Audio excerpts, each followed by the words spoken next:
Les courses sont presque toutes partées. Ah, Alors il en reste encore une.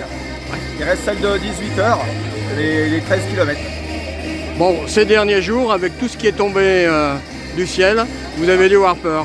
Là, on a eu peur parce qu'on s'est demandé hier si on allait pouvoir maintenir la course. Finalement, on a vu que les chemins étaient praticables, on les a aménagés, on a détourné un peu certains. Et surtout, on s'est renseigné auprès des autorités et des pompiers pour savoir s'ils n'étaient pas trop embêtés et pas pris ailleurs. Parce qu'il ne fallait pas qu'on leur ajoute du travail en cas de pépin.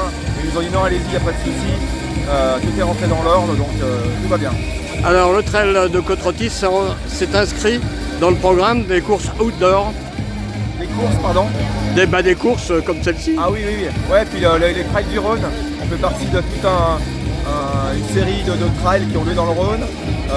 Une inscription pour faire des points pour l'UTMB. Enfin, oui, ça y est, c'est bien inscrit dans le paysage des trails, des courses. Ultime question, pour vous qui êtes conseiller municipal, quel est le plus pour la commune, cette compétition?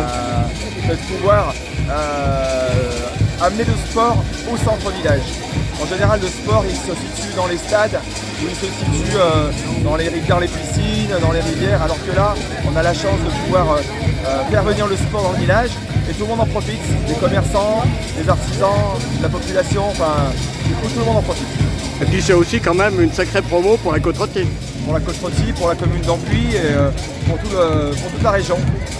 Ultime question, on parlait des voitures, mais les voitures, elles ont été garées au stade.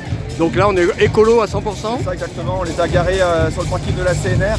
Et il y a un petit train toutes les demi-heures qui fait une navette et qui essaye d'aller récupérer les gens et de les ramener à leur voiture pour éviter que les gens se garent trop au centre-village.